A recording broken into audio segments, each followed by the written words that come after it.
Materi kali ini adalah tentang pangan dalam budaya Cina atau food in Chinese culture. Di materi kali ini kita akan membahas tentang makanan atau kuliner dalam budaya Cina yang ada dalam kehidupan sehari-hari, perannya dalam kehidupan sehari-hari, ataupun simbolisasinya. Simbolisasi dalam perayaan-perayaan festival besar ataupun dalam perayaan-perayaan yang dijumpai di kehidupan sehari-hari. Nah, kita mulai materi kali ini dengan peran kuliner dalam catatan sejarah Cina. Seperti yang kita tahu bahwa Cina memiliki literasi yang sangat tinggi. Mereka terbiasa untuk mendokumentasikan peristiwa-peristiwa penting yang terjadi di kesejarahan Cina, ya, mulai dari berabad-abad yang lalu. Yang pertama, kuliner, diplomasi, dan kekuasaan. Contoh yang terekam adalah Yi Yin, seorang perdana menteri. Awalnya adalah seorang koki. Awalnya dia adalah budak yang memiliki ide yang baik dan ingin memberitahukannya kepada Kaisar Tang. Permasalahannya adalah ketika dia adalah seorang budak, maka mustahil baginya untuk kemudian bertemu dengan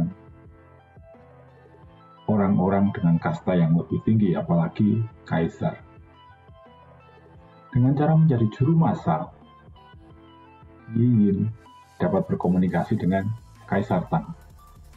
Kemudian interaksi ini mengakibatkan Yi Yin dipercaya menjadi Perdana Menteri. Yi Yin ini pula yang dipercaya memperkenalkan berbagai rasa dalam masakan Cina, yaitu rasa asam, manis, pahit, pedas, dan asin. Yi Yin juga memperkenalkan 3 bahan penting, 3 essential component dalam memasak, yaitu api, air, dan kayu. Yang kedua yang tercatat adalah kuliner dan kepercayaan. Peng Su dikenal sebagai penemu masakan Cina. Dia adalah koki dari Kaisar Yao. Dia memiliki kemampuan yang sangat baik dalam memasak dan juga mengidentifikasi flavor. Nah, salah satu masakannya berkontribusi untuk menyembuhkan penyakit yang diderita oleh Kaisar. Sehingga lewat kemampuannya untuk memasak ini, dia menjadi orang kepercayaan Kaisar. Kuliner bisa berujung pada kepercayaan seseorang. Kemudian, kuliner dan strategi perebutan kekuasaan. Yang tercatat adalah Xuan Zhu, seorang pembunuh dari kerajaan Wu sekitar 515 sebelum Masehi. Dia mempelajari skill roasting fish yang unik. Sehingga dengan kemampuan yang unik ini, dia menjadikan dia terkenal. Kemudian dia dapat berjumpa dengan Pangeran Liao. Ya, Pangeran Liao dari kerajaan Wu. Kemudian dia bisa mendekati, akrab, dan akhirnya membunuh. Pisau pembunuh dipercaya disembunyikan di dalam ikan. Pisaunya seperti ini. Pisau seperti ini disembunyikan di dalam ikan. Nah, ketika Pangeran Liao terbunuh, maka Pangeran Guang yang naik tahta. Seperti itu. Jadi kuliner ini juga bisa dijadikan strategi dalam perebutan kekuasaan pada masa Cina kuno. Kemudian, kuliner dan keruntuhan kekuasaan. Ternyata ketika mendewakan kuliner itu juga tercatat mengakibatkan keruntuhan misalnya adalah penguasa dinasti Shang 16-11 sebelum Masehi. Di akhir kekuasaannya menjadi korup. Nah, sering mengadakan jamuan mewah dan pesta. Tertulis di prasasti oleh Kaisar Zhou, with a pool of wine and a forest of hanging meats. Artinya kan itu anggur yang laksana kolam dan juga ikan-ikan, daging-daging yang sangat banyak. Men and women chase each other naked, drinking all night. Jadi semacam pesta yang liar begitu. Nah, ini terekam oleh dalam buku ini, Records of King and Princess. Gaya hidup berfoya-foya dan pesta ini yang menyebabkan runtuhnya dinasti Shang. Itu yang tercatat. Ya. Banyak juga catatan mengenai kuliner digunakan untuk hal-hal yang baik, untuk pelayanan, untuk penyembuhan, tetapi juga kuliner juga digunakan untuk hal-hal yang negatif, misalnya meracuni seseorang, meracuni raja, perebutan kekuasaan, dan lain-lain. Jadi ada dua sisi dalam hal ini yang tercatat dalam sejarah Cina. Kuliner digunakan untuk sesuatu yang baik, ataupun kuliner yang digunakan untuk sesuatu yang tidak baik atau negatif. Nah, sekarang kita akan masuk ke fungsi kuliner di budaya Cina. Ya, fungsi kuliner di budaya Cina. Yang pertama adalah menjalin dan menjaga hubungan interpersonal. Menjalin dan menjaga hubungan interpersonal. Jadi pangan itu memiliki berbagai arti simbolis, ya. Seperti yang sudah kita tahu di materi-materi sebelumnya juga ada simbolisme dalam makanan itu. Tidak hanya menunjukkan, tetapi juga menjalin hubungan, ya, antara manusia dengan lingkungan, manusia dengan manusia, dan juga manusia dengan Tuhan. Tetapi yang harus diingat adalah makanan yang dimakan oleh satu orang tidak menunjukkan fungsi sebagai makanan sosial. Nah, ini yang sangat menjiwai dalam sejarah kuliner Cina. Ya, jarang sekali kita melihat atau mengamati atau membaca bahwa makan untuk orang Cina itu untuk satu orang saja, individual begitu. Sangat jarang kita jumpai. Makanan di Cina adalah makanan sosial. Di masyarakat Cina, orang biasanya menjamu orang lain dengan makanan untuk menjalin pertemanan atau mempererat hubungan. Jadi, makanan digunakan untuk media menjalin dan menjaga hubungan yang sudah ada, hubungan interpersonal, hubungan antar manusia, hubungan antar keluarga, seperti itu. Jadi hubungan interpersonal. Kuliner adalah salah satu yang paling luas, ya, salah satu yang paling luas untuk digunakan seperti itu. Karena mudah untuk diterima. Ini sudah kita pelajari di materi yang sebelumnya. Yang kedua adalah kuliner itu menunjukkan tingkat hubungan interpersonal. Jadi yang tadi adalah menjaga hubungan interpersonal, menjalin dan menjaga. Nah, kalau yang ini, yang kedua adalah tingkatnya seperti apa. Setelah terjalin, setelah terjaga, itu kuliner juga menunjukkan tingkatnya seperti apa. Nah, makanan yang berbeda menunjukkan arti yang berbeda bagi yang mengkonsumsi dan mengindikasikan kedekatan dalam suatu hubungan. Jadi, tingkatnya itu, tingkat seberapa dekat, itu juga akan dilambangkan. Jadi, terlambang dalam kuliner yang dikonsumsi. Gitu. Misalnya, menjamu makanan yang mahal dan langka biasanya menunjukkan respek kepada tamu. Ketika kita ada tamu atasan misalnya, atasan kerja, atau orang yang lebih tua, atau orang yang lebih dihormati, orang yang lebih tinggi pangkatnya, maka sebagai tuan rumah akan menyediakan sesuatu yang layak untuk tamu tersebut. Nah, seperti itu. Biasanya makan malam formal itu terdiri dari 4-6 hidangan dingin dan 8-10 hidangan panas. Disajikan bersama sup dan buah. Ya, kalau kita pernah mengikuti jamuan Cina, ya, jamuan makan yang diadakan oleh orang Cina, kita tahu bahwa menunya berturut-turut muncul kembali seperti itu. Nah, ini juga menunjukkan tingkatan hubungan interpersonal seperti itu. Hubungan yang lebih informal untuk sahabat misalnya atau teman kerja biasanya dilakukan di kedai atau tempat minum, ya, lebih informal, ya. Jamuannya lebih informal, lebih keakraban, begitu akan lebih terasa bebas. Jadi tidak terlalu formal seperti itu. Kemudian yang ketiga, kuliner itu di budaya Cina itu melambangkan status sosial. Nah, makanan dapat digunakan sebagai simbol status sosial tentu saja.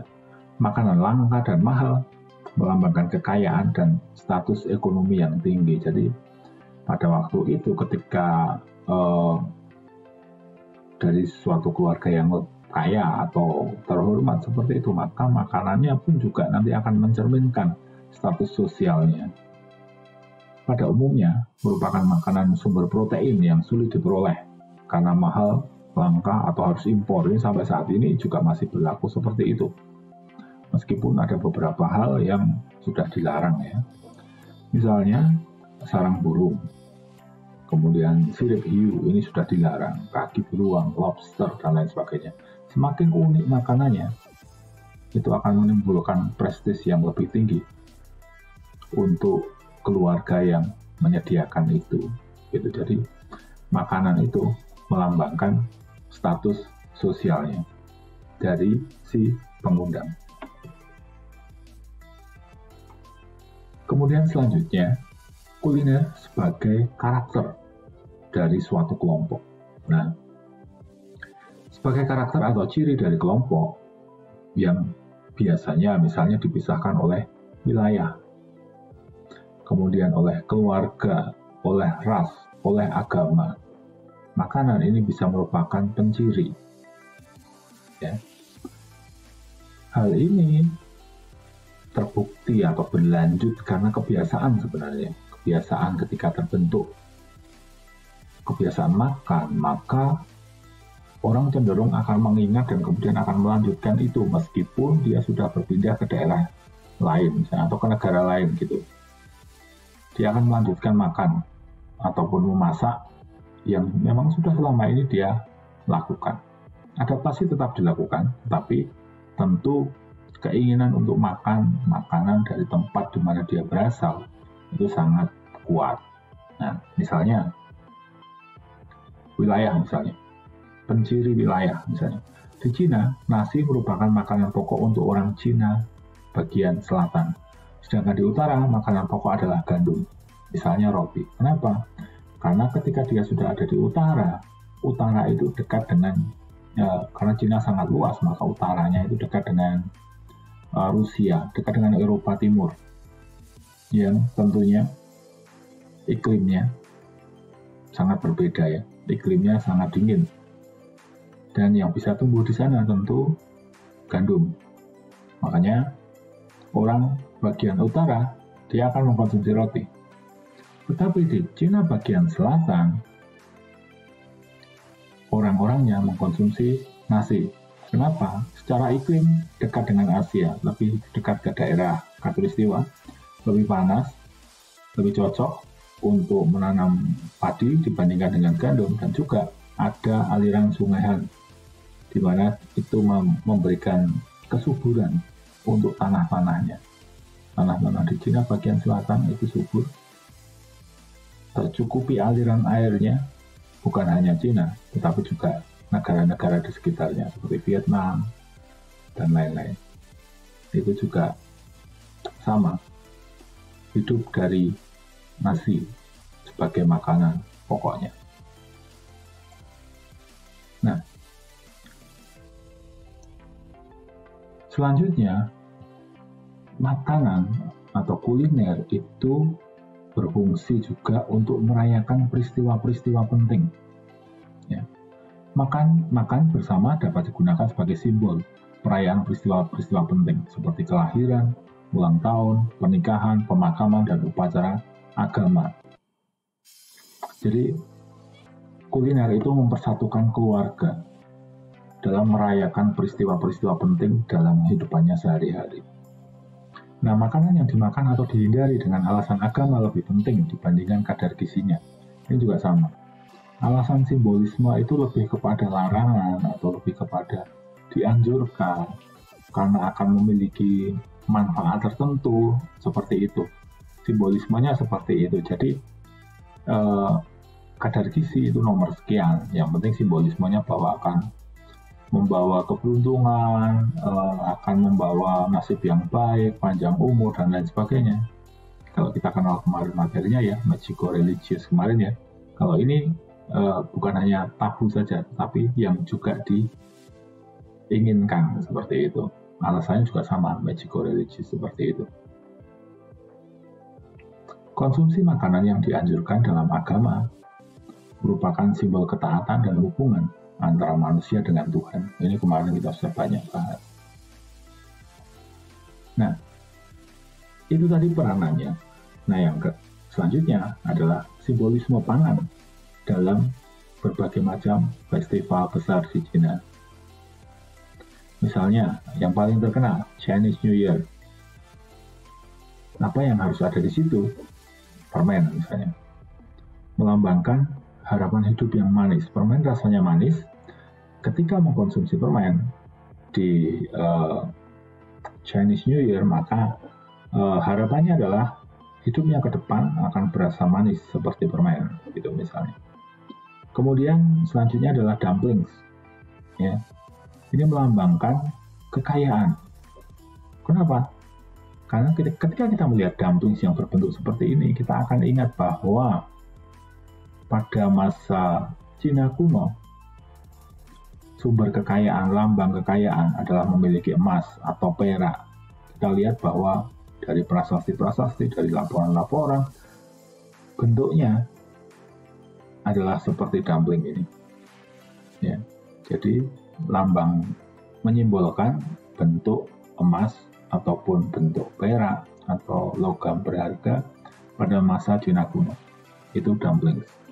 Jadi harapannya dengan mengkonsumsi dumplings pada Chinese New Year, maka dia akan memiliki kekayaan untuk tahun-tahun ke depannya. Kemudian selanjutnya yang terkenal juga adalah kue keranjang.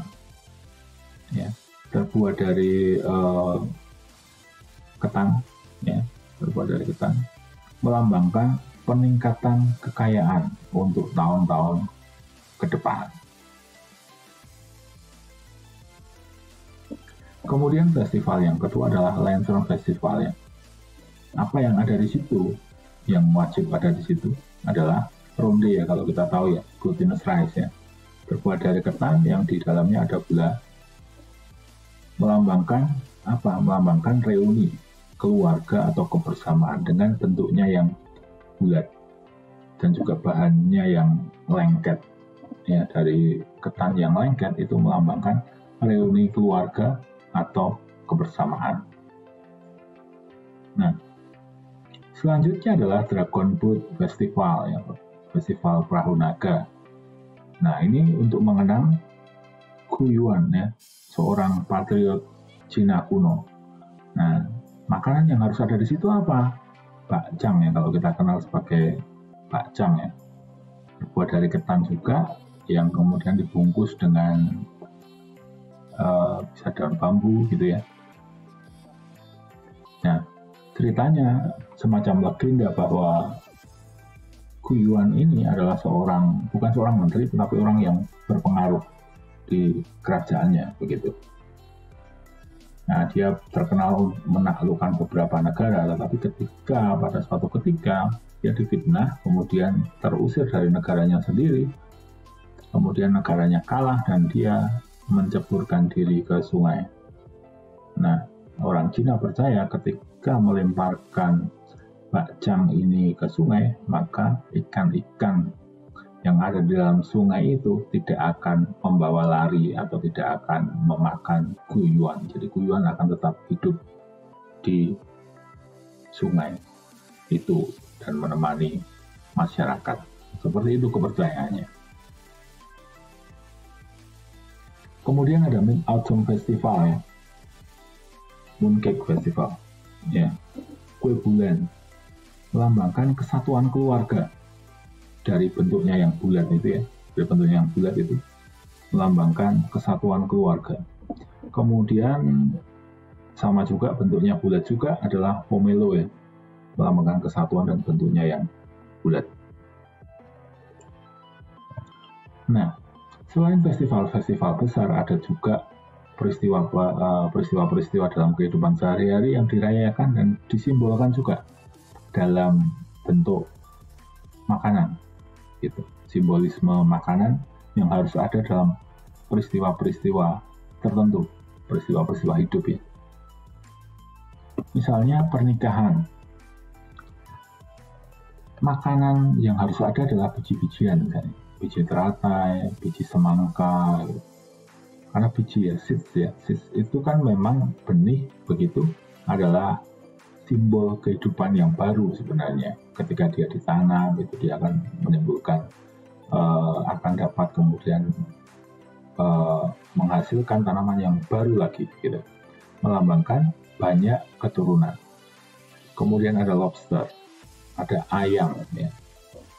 Jadi melambangkan pernikahan yang baik. Semoga kedepannya pernikahannya akan berjalan dengan baik dan lancar. Kemudian peristiwa yang lain adalah ulang tahun. Misalnya, yang harus ada adalah mie. Ya, kita sangat kenal ya, mie. Sebagai simbol apa? Panjang umur. Mie yang bentuknya panjang, kenyal. Ini sebagai simbol panjang umur. Ada juga ya buah peach ya. Ini juga merupakan simbol panjang umur yang harus ada di perayaan ulang tahun. Kemudian ada juga peristiwa kelahiran bayi. Nah, ini terkenalnya adalah telur warna merah. Nah, telur ini oleh orang tua dikirim ke keluarga dan teman sebagai bentuk harapan kesuksesan dan panjang umur. Beberapa jenis pangan menjadi simbol ketidakberuntungan juga yang harus dihindari. Tebu juga, misalnya contohnya pir. Ini artinya pergi jauh. Jadi tidak diperbolehkan untuk ada di dalam peristiwa-peristiwa penting, perayaan-perayaan penting di kehidupan gitu. Ada juga tebunya. Nah, itu adalah beberapa materi tentang budaya pangan di Cina. Masih banyak yang lain. Ini hanya beberapa sari-sari yang penting untuk kita ketahui. Demikian materi kali ini.